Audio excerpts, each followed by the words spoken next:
Force due to continuous charge distribution में अब हम देखेंगे सरफेस चार्ज डिस्ट्रीब्यूशन। ठीक है, मान लीजिए एक कोई सरफेस है,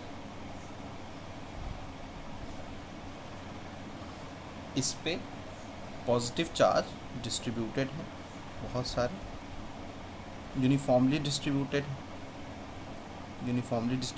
होंगे तो वो सभी इक्वल डिस्टेंस पे अपने आप अरेंज हो जाएंगे।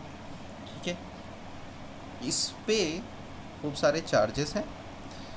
यहाँ पे मान लीजिए कहीं बाहर, मान लीजिए यहीं पे मान लीजिए कोई एक चार्ज है Q0। ठीक है, इस Q0 पे हमें इस पूरे सरफेस के कारण फोर्स निकालना है। तो इसको करने के लिए हम सबसे पहले इस पूरे सरफेस का एक छोटा सा टुकड़ा ले लें। इस एलिमेंट को नाम दिया हमने ds सरफेस एलिमेंट।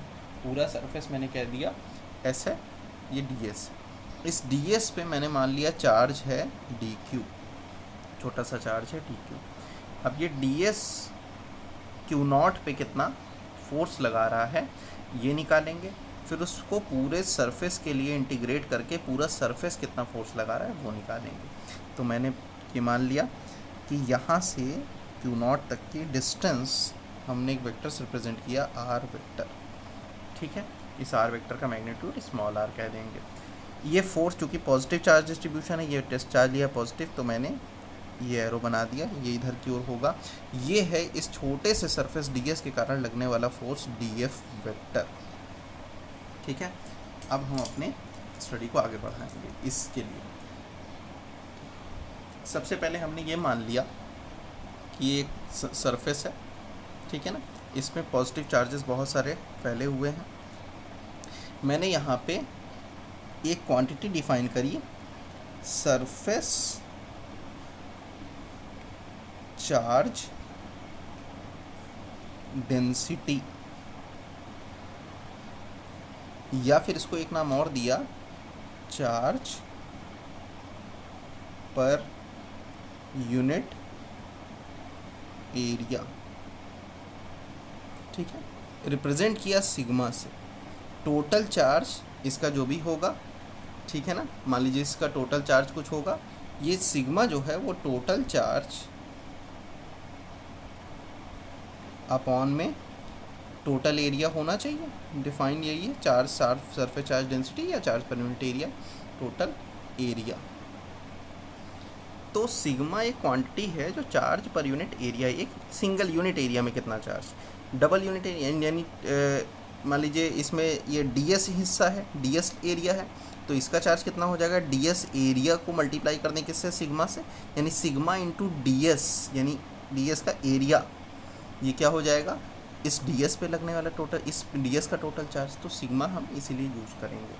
ठीक है, तो charge on area ds is equals to charge per unit length multiplied by area. जैसे वहाँ चार्ज पर यूनिट लेंथ के लिए लेंथ dl के लिए हमने क्या किया था, लैम्डा इंटू डी किया था, वैसे यहाँ सिग्मा इंटू ds किया।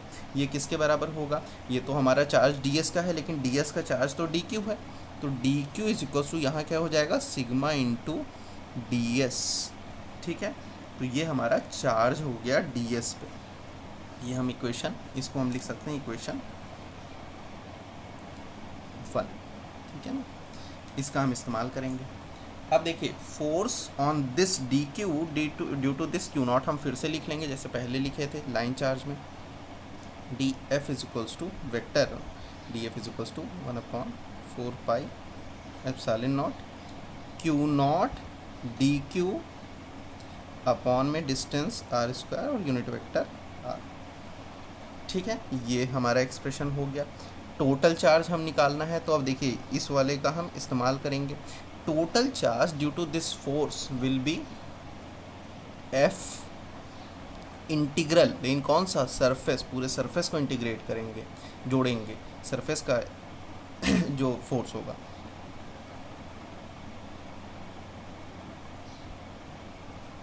dq की जगह क्या रख दें, सिग्मा ds।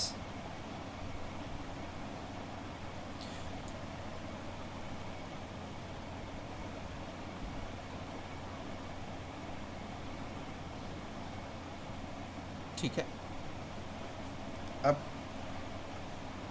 एक्सप्रेशन कैसा बनेगा, F is equals to surface integral 1/4 pi epsilon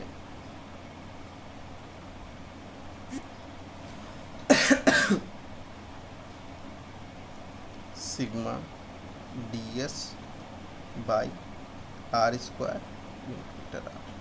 ठीक,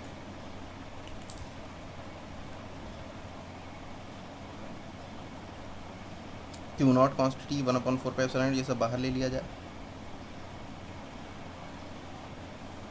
surface integral sigma upon r square unit vector r ds, ये हमारा टोटल फोर्स हो गया डिस्ट्रीब्यूशन ऑफ चार्ज के कारण।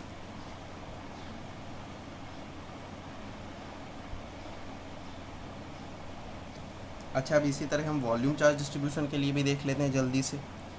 वॉल्यूम चार्ज डिस्ट्रीब्यूशन,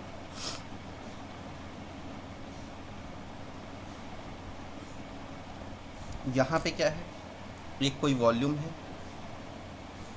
कोई भी वॉल्यूम आपने ले लिया, एक क्यू नॉट चार्ज बाहर है, इस वॉल्यूम में खूब सारा चार्ज भरा हुआ है पॉजिटिव। इस पूरे वॉल्यूम के कारण क्यू नॉट पे असर देखना है। ठीक है, तो इसको देखने के लिए हमने सबसे पहले इसका एक छोटा वॉल्यूम का टुकड़ा कट किया, हमने इसको नाम दे दिया dv और इसका चार्ज ले लिया dq।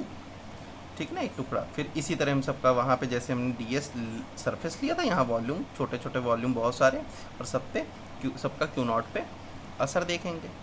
ठीक है ना, तो इस क्यू नॉट पे असर देखना है।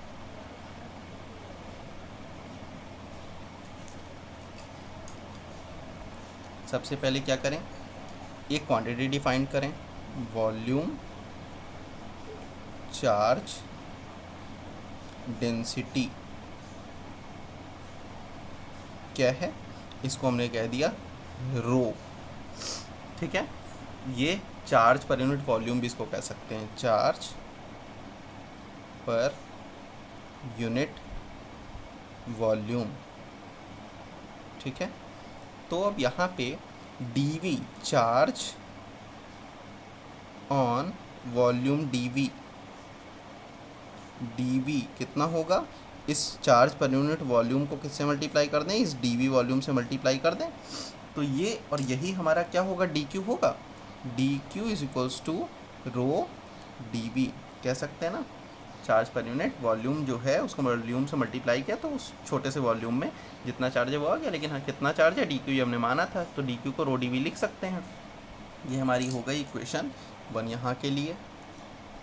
फोर्स का एक्सप्रेशन हम फिर से लिख लेते हैं, वही जनरल एक्सप्रेशन जो पहले लिखा था, df मान लीजिए ये जो है ये क्यू नॉट पे छोटा सा वॉल्यूम f फोर्स, ये df फोर्स लगा रहा है, ये दूरी r वेक्टर है, तो df vector is equals to 1/4 pi epsilon not और q not dq by r square और यूनिट वेक्टर r। तो यहाँ से हम अगर total charge of volume on q not निकालते हैं तो f वेक्टर फिर से इंटीग्रल, लेकिन इस बार वॉल्यूम इंटीग्रल। ठीक है, 1/4 pi epsilon not Q not और dq की जगह क्या रो dv रखा जाएगा, r square unit vector r। तो ये अब इसको मैं थोड़ा सिंप्लीफाई कर दूं, q naught upon 4 pi epsilon naught बाहर ले लिया जाए, integral rho by r square unit vector r dv। ये एक्सप्रेशन जो हमारा हो गया ये force due to volume charge distribution का एक्सप्रेशन। इन सब का एप्लीकेशन हम बाद में देखेंगे, फिलहाल के लिए अभी हमें केवल समझने की ज़रूरत है, तो अभी के वीडियो में केवल इतना है।